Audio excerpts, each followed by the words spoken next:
लोकसभा चुनाव की सरगर्मियां तेज हो चुकी हैं। कांग्रेस और बीजेपी के दिग्गज नेता चुनाव प्रचार में उतर चुके हैं। ऐसे में बात करें हिंदुस्तान के दिल मध्य प्रदेश की, तो मध्य प्रदेश में 19 अप्रैल को पहले चरण की वोटिंग होनी है और मध्य प्रदेश की सबसे खास और हॉट सीट है छिंदवाड़ा। छिंदवाड़ा सीट पर कहते हैं ये वो ऐसी सीट है जिस पर जब पूरे देश में कमल खिलता है तो छिंदवाड़ा में कमलनाथ खिलता है। अब बीजेपी ने पूरी 29 सीटें मध्य प्रदेश की जीतने का टारगेट रखा है। ऐसे में क्या बीजेपी छिंदवाड़ा सीट भी जीत पाएगी, इसी पर हम चर्चा करेंगे। हमारे साथ गेस्ट मौजूद हैं, हमारे साथ प्रवक्ता मौजूद हैं, हमारे साथ कांग्रेस के प्रवक्ता विवेक त्रिपाठी जी मौजूद हैं, साथ ही हमारे साथ बीजेपी के प्रवक्ता सचिन जैन चौधरी जी मौजूद हैं। स्वागत है आप दोनों का। अच्छा विवेक जी, ये बताइए कि बीजेपी का 29 सीटें जीतने का टारगेट है, तो इस बार क्या छिंदवाड़ा में कमलनाथ नहीं खिलेगा? देखिए, बीजेपी का टारगेट तो कांग्रेस मुक्त भारत का भी था, तो क्या हुआ, कांग्रेस युक्त भाजपा हो गई। तो टारगेट बनाते रहिए, टारगेट से कुछ नहीं होता। लोकसभा में वहाँ पे कमलनाथ जी का काम, नकुलनाथ जी का काम बोलता है। वहाँ की जनता पूरी तरीके से अपने सांसद महोदय से संतुष्ट है। और मैं समझता हूँ 29 लोकसभाओं में सिर्फ एकमात्र ऐसी लोकसभा है जिसमें युवाओं को रोजगार के लिए अन्य शहर, अन्य प्रदेशों में पलायन नहीं करना पड़ता। उच्च शिक्षा के लिए आपको अपनी लोकसभा से बाहर नहीं जाना पड़ता। स्वास्थ्य की कोई दिक्कत होती तो किसी अन्य लोकसभा, अन्य प्रदेश में नहीं जाना पड़ता। ये सब कुछ विकास जो हुआ है वो कमलनाथ जी और नकुलनाथ जी के संयुक्त नेतृत्व में हुआ है। वहाँ की जनता पूरी तरीके से अपने सांसदों से संतुष्ट है। सत्येंद्र जी, 29 कमल खिलेंगे या एक कमलनाथ खिला रहेगा? देखिए 29 कमल मध्य प्रदेश में खेलेंगे और पूरे भारत में 400 पार भारतीय जनता पार्टी के कमल होंगे। 370 का तिलक भगवान रूपी जनता जो है भाजपा को लगा रही है, क्योंकि 2019 वही काल आया, उस काल में ही हमने बाबा साहब अम्बेडकर के द्वारा बनाए हुए जो संविधान है उसको पूर्ण रूपेण लागू किया। तो भारत में जम्मू कश्मीर में भी लागू हो पाया, जब तक 2019 के पहले तक नहीं हो पाया था। 6 अगस्त 2019 वह तिथि भी रही। तो भगवान रूपी जो जनता है, जो हम कहते हैं राष्ट्र रक्षा समम यज्ञम, राष्ट्र रक्षा समम व्रतम, राष्ट्र रक्षा समम पुण्यम दृष्टो नैवचा नैवचा नैवचा। तो राष्ट्र रक्षा में जो हमने अपनी आहुति डाली, भगवान रूपी जनता भी कहती है कि आज बहुत अच्छी बात है, तो धारा 370 हटाई। तो 370 का तिलक जो है, बीजेपी के सांसद इससे ज़्यादा आएंगे, हर बूथ पे 370 मत भी ज़्यादा मिलने वाले हैं। और जिस प्रकार से सुंदरलाल पटवा जी ने कमलनाथ जी को पहले परास्त भी कर चुके हैं, इस बार आप देखिए कमलनाथ जी की जो जगह ज़मीन है उनको विश्वास नहीं, कम वो कहते हैं ना, आपके पैरों के नीचे ज़मीन नहीं है फिर भी आपको ये यकीन नहीं है। ये छिंदवाड़ा में बिल्कुल शब्दशः प्रतिपादित होता है, चरितार्थ होता है। क्या कमलनाथ जी के कहेंगे? दीपक सक्सेना जी जा चुके देखिए, हैं। भाजपा पूरी तरीके से देखिए, ये तो सच है कि एक एक करके सभी साथियों ने छोड़ दिया है। कमलनाथ के जो कट्टर समर्थक माने जाते थे उन्होंने भी इस बार साथ छोड़ दिया। चंद नेताओं के चले जाने से मैं समझता हूँ छिंदवाड़ा में कुछ भी ये विकास की धारा रुकने वाली नहीं है। कांग्रेस का मजबूत कार्यकर्ताओं का एक संगठन है और कार्यकर्ता ज़मीनी रूप से अपने नेता के लिए दिन रात वहाँ पे परिश्रम कर रहे हैं। और देखिए, भाजपा तो घबराई हुई है। भाजपा के प्रत्याशी को वहाँ की जनता ने नकार दिया। अगर नकार नहीं दिया होता तो 2 दिन पहले पुलिस भेजी, आज अमित शाह जी जा रहे हैं। मैं तो चुनौती देता हूँ कल नरेंद्र मोदी जी भी आ जाए तो भी लोकसभा की छिंदवाड़ा की जनता ने फैसला कर लिया है। माननीय नकुलनाथ जी को पुनः भारी बहुमत से विजयी बना के वहाँ पे भेजेंगे और 10 से ज़्यादा सीटों पे, मध्य प्रदेश की 10 से ज़्यादा लोकसभा सीटों पे कांग्रेस के प्रत्याशी विजयी श्री प्राप्त करेंगे। क्योंकि चुनाव से पहले भाजपा जितनी बातें करती थी, चुनाव से पहले नरेंद्र मोदी जी कहते थे कि मैं 2 करोड़ रोजगार प्रतिवर्ष युवाओं को उपलब्ध कराऊंगा, 15 लाख रुपए हर आदमी के खाते में डालूंगा, काले धन को रोकूंगा, भ्रष्टाचार मुक्त करूंगा। चुनाव जीतने के बाद कांग्रेस मुक्त भारत की कल्पना करने लगे। तो कहीं ना कहीं जो इनकी कथनी और करनी थी उसमें अंतर है। अपना रिपोर्ट कार्ड बताने में ये विफल साबित हो रहे हैं। धारा 370 की बात करते हैं, नोटबंदी की बात नहीं करते हैं, जीएसटी की बात नहीं करते हैं। कहीं ना कहीं जो 2 करोड़ रोजगार देने के हम अभी छिंदवाड़ा पे ही फोकस करेंगे। जी, छिंदवाड़ा जीतने का दावा कैसे है? देखिए क्यों दावा? क्योंकि 4 दशक हो गए बीजेपी इस सीट को एक ही बार जीत पाई है। देखिए जो 4 दशक एक बार जीती है, अब निसंदेह आगे जीतेगी। 2014 में और 2019 में हमने मत के अंतर को भी कम करते रहे, और इस बार 2024 है। और देखिए कमलनाथ, कांग्रेस और कमलनाथ जी और नकुलनाथ जी, शेख चिल्ली कहें या मुंगेरी लाल कहें, बिल्कुल प्रतिपादित होते रहे। ये कहते रहे, नकुलनाथ जी है वही नकुलनाथ जी हैं जो कहते थे कि 7 दिसंबर को कांग्रेस की पार्टी की तौर पर कमलनाथ जी मुख्यमंत्री की शपथ ले रहे हैं। देखा, एक कांग्रेस बड़ी दम्भ भरती थी। ये कांग्रेस ने पिछले 2 साल से शेख चिल्ली और मुंगेरी लाल के पूरा काम करती रही। बार बार कहती थी नया साल नई सरकार, कमलनाथ सरकार नए। और जब आप देखा होगा मतगणना हो रही थी उसके पहले भी होर्डिंग लगा दिए गए थे कि कमलनाथ सरकार, ये सारे कांग्रेस के प्रवक्ताओं ने, तो सबके सब मुंगेरी लाल सिद्धू, या आपने देखा कांग्रेस के नेता जो फूल सिंह भरैया हैं उनको मुंह काला करना पड़ा। क्यों मुंह काला करना पड़ा? उन्होंने कहा था कि कांग्रेस की 170 से ज़्यादा सीट आ रही हैं और भाजपा की 50 सीट आएंगी। उल्टा हुआ, 163 सीट भगवान रूपी जनता ने छप्पर फाड़ के आशीर्वाद दिया भारतीय जनता पार्टी को। इस बार देखिएगा आप, छिंदवाड़ा में भी वही होगा। और अगर लोकसभा की दृष्टि से देखें तो अगर 2019 की लोकसभा चुनाव जो रहे थे, उस चुनाव में भी ये कांग्रेस ने सदैव यही बात, जो बात कह रहे थे ना, 15 लाख रोजगार, ये सारा हमने रोजगार दिए हैं। और मैं 80 करोड़ से ज़्यादा रोजगार बोलता हूँ। और ईपीएफओ जो संगठित क्षेत्र है, उसमें ईपीएफओ जैसा संस्था है, वही कह रही है कि 18 करोड़ से लगभग 18 करोड़ रोजगार मोदी सरकार ने 10 साल में दिए। तो 5% का संगठित क्षेत्र है, 95% का असंगठित क्षेत्र है, उसमें हमने 80 का टोटल मिला करके लगभग 80 करोड़ रोजगार दिए। और कांग्रेस तो जो है पहले भी, लेकिन कांग्रेस तब भी छिंदवाड़ा मॉडल की बात करती है जी। देखिए, छिंदवाड़ा में जो छिंदवाड़ा का विकास का मॉडल है, मध्य प्रदेश में 20 सालों से भाजपा की सरकार है, परंतु किसी भी लोकसभा क्षेत्र का इतना विकास नहीं हुआ जितना छिंदवाड़ा का हुआ। आज अमित शाह जी भी वहाँ के दौरे पे, तो निश्चित ही उनको देखना चाहिए और सीखना चाहिए कि अन्य जो 28 लोकसभाएं जहाँ पे भाजपा के प्रत्याशी हैं, 20 साल से भाजपा की सरकार है और पूरी तरीके से उनके टारगेट पे हमेशा छिंदवाड़ा की सीट रहती है कि छिंदवाड़ा की सीट को कैसे भी छीनना है। 2019 में भी मोदी लहर है और छिंदवाड़ा हारेंगे। छिंदवाड़ा जीते, छिंदवाड़ा की जनता ने वहाँ पे कमलनाथ जी, नकुलनाथ जी को आशीर्वाद दिया। और पुनः मैं समझता हूँ, अगर भाजपा वहाँ पे इतनी ही मजबूत होती तो क्यों पुलिस भेज रहे हैं आप हमारे प्रत्याशी के घर पे, क्यों पुलिस भेज रहे हैं आप हमारे विधायक के घर पे? ये भाजपा के डर को उजागर करता है। वहाँ पे जनता ने अपना विश्वास नकुलनाथ जी के ऊपर बरकरार रखेंगे और निश्चित ही मैं समझता हूँ जो जीत का अंतर था वो और बढ़ेगा। लोकसभा का जो चुनाव है वो मुद्दों पर आधारित चुनाव है और मूल मुद्दे जो है वहाँ के वो विकास है और विकास के आधार पर हम वोट मांग रहे हैं और विकास के आधार पर ही जनता हमें आशीर्वाद प्रदान करेगी। सत्येंद्र जी, नाथ परिवार इमोशनल कार्ड भी खेल रहा है। उनका सीधे तौर पे कहना है कि मैंने अपना पूरा जीवन छिंदवाड़ा के लोगों की सेवा में निकाल दिया है, और ऐसे में जो है, जो सत्ताधारी दल है वो पुलिस भेज के भी दबाव बना रहा है। देखिए ये तो बिल्कुल, नाथ परिवार ने पूरा जीवन लगाया है तो अपने परिवार को बढ़ाने में लगाया है। चाहे वो अभी नकुलनाथ जी को दे रहे हैं, पहले अलकानाथ जी को बनाया था, वो कमलनाथ जी, बता दें किसी एक आम व्यक्ति को वहाँ से टिकट दी हो। और बहुत बड़ा छल तो जनजाति बंधुओं के साथ किया कि वो छिंदवाड़ा जो है आदिवासी बाहुल्य सीट है, उसको इन्होंने अपनी गढ़ बचाने के लिए, अपना घर, अपने परिवार की राजनीति को बढ़ाने के लिए सामान्य सीट करा। बैतूल में कम आदिवासी रहते हैं, लेकिन बैतूल को आदिवासी महापाप किया। 3 लाख से ज़्यादा जनजाति बंधुओं के पट्टे निरस्त कर दिए थे, हमने उनको पट्टे दिए। अब दूसरी बात, कमलनाथ जी जो आपने कहा कि भाई हम नहीं कर रहे, आपको अधिकार दे दिया गया है कि आप किसी भी प्रत्याशी का चरित्र हनन करेंगे क्या? अगर चरित्र हनन करेंगे तो हर व्यक्ति को अधिकार है कि आप कूटरचित वीडियो बना रहे हो, कर रहे हो, तो वो एफआईआर नहीं कराएगा क्या? वो आपके घर तो नहीं आया आपसे लड़ने।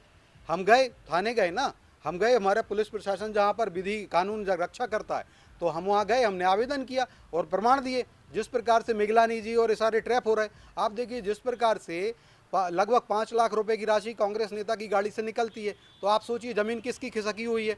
आप देखेंगे कि कांग्रेस शराब बांट रही है, देख रहे हैं आप, नोट तंत्र, लोकतंत्र पर नोट तंत्र हावी हो रहा है। कमलनाथ जी ये कर रहे हैं, जो लोकतंत्र होना चाहिए तो नोट तंत्र, क्योंकि इनको डर लग रहा है, इनके पैरों की ज़मीन खिसक गई है। इनको अब यकीन भी आ जाएगा, 4 जून को यकीन हो जाएगा। और माननीय केंद्रीय मंत्री अमित शाह जी छिंदवाड़ा पधार चुके हैं, वहाँ पर रोड शो हो रहा है और आज शाम को वो रात्रि विश्राम भी वहाँ करने वाले हैं।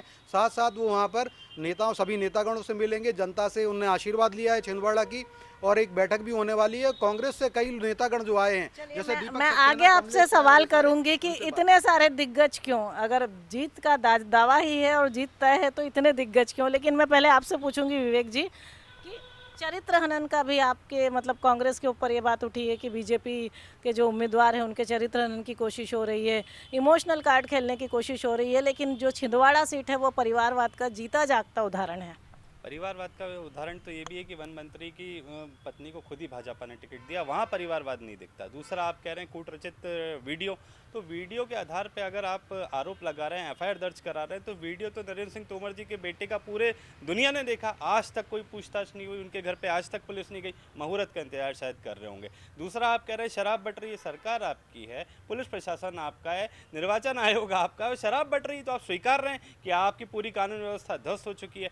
मध्य प्रदेश में एक आदिवासी विधायक के घर पे परसों 5 घंटे पुलिस भेज के विधायक को धमकाया गया, उसके परिवार को धमकाया गया, कांग्रेस के कार्यकर्ताओं को धमकाया गया। आप इतनी ही मजबूत स्थिति में हैं तो पुलिस प्रशासन का, सरकारी एजेंसियों का दुरुपयोग क्यों कर रहे हैं? एक वीडियो के आधार पर आप एफआईआर करते हैं, एक तरफ एफआईआर करते हैं, दूसरी तरफ पूरी दुनिया ने देखा तो उस पर आप सवाल तक नहीं उठाते। कहीं ना कहीं अगर कोई वीडियो है तो सबके सामने जाहिर होना चाहिए। किसी पे एफआईआर कीजिए, गिरफ्तारी कीजिए, कानून आपका है, आप कानून पे के परिधि में रहते हुए उनके ऊपर कार्रवाई कीजिए, जेल भेजिए। पर आप सिर्फ आरोप लगाते हैं, पुलिस को भेजते हैं, नोटिस भेजते हैं, गिरफ्तारियां करते हैं, पर सज़ा नहीं दिला पाते। 10 साल में एक भी भ्रष्टाचारी को ये सज़ा नहीं दिला पाए, उल्टा भ्रष्टाचारियों को भाजपा में शामिल करा रहे हैं। कहीं ना कहीं छिंदवाड़ा में भी भाजपा का भय स्पष्ट रूप से उजागर होता है कि वहाँ पे पूरा केंद्रीय मंत्रिमंडल टूट पड़ा है, पूरे भाजपा के मंत्री वहाँ पे काम कर रहे हैं, तो निश्चित ही वहाँ पे धन बल का उपयोग किया जा रहा है। कितनी दयनीय स्थिति है कि मध्य प्रदेश के मुख्यमंत्री जाते हैं, एक बुजुर्ग व्यक्ति उनसे अपनी समस्या की गुहार लगाता है तो मुख्यमंत्री का दोहरा चरित्र देखिए। आप प्रदेश के मुख्यमंत्री है,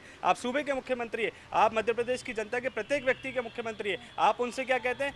विधायक नहीं है, सांसद नहीं है, मैं कैसे काम कर लूं? तो ये आपकी दोहरे चरित्र को उजागर करता है, ये आपका षड्यंत्रकारी नीतियों को उजागर करता है। बताइए कि दिग्गज क्यों मतलब जुटे हैं? भय है कहीं ना कहीं, और अगर किसी तरह के कोई एमएमएस की बात है तो वो सामने क्यों नहीं आ रहा है, जो कूट रचित बोला जा रहा है? देखिए वो सारा तो आप जांच का विषय है और ये आया ही है।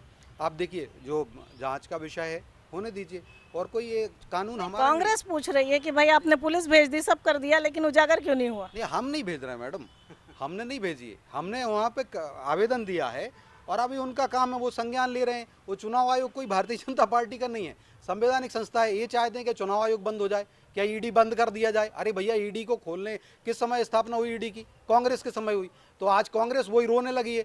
या आज चुनाव आयोग है, प्रारंभ से रहा, तो क्या ये लोग चाहते हैं चुनाव आयोग बंद कर दिया जाए? इस प्रकार से नहीं हो सकता मैडम। मैं बताऊं, कांग्रेस भयाक्रांत है, छिंदवाड़ा में इनकी ज़मीन हिल चुकी है, इनके पैरों के नीचे से ज़मीन दरक चुकी है। जिस प्रकार से दीपक सक्सेना जी ने तिलांजलि दी है, जिस प्रकार से कमलेश शाह जो है जनजाति वर्ग का एक बड़ा चेहरा है, उनके साथ कांग्रेस और कमलनाथ जी ने छल किया है। और इसी प्रकार से नकुलनाथ जी कह रहे हैं कि वो गद्दार बता रहे हैं उनको, जनजाति वर्ग को गद्दार बताना वो एक बहुत बड़ा अपमान है। हमने तो उनको जो है 17,000 प्रति माह 17,000 मीट्रिक टन भोजन हम उनको चलित खाद्यान्न योजना के द्वारा देते हैं। हमने वहाँ 3 लाख से ज़्यादा पट्टे पूरे मध्य प्रदेश में वहाँ छिंदवाड़ा के जनजाति बंधुओं को दिए। हमने मकान दिए तो सभी को दिए। छिंदवाड़ा को हमने शौचालय दिए, हमने उनके घर बिजली भी भेजी है, हमने रोड भी बनाए, हमने हाईवे भी बनाए। मतलब आपका ये कहना है कि छिंदवाड़ा में कुछ था ही नहीं, बीजेपी सरकार ने किया? देखिए हाँ, जो ये मैं ये नहीं कह रहा कि कुछ नहीं था, बहुत था।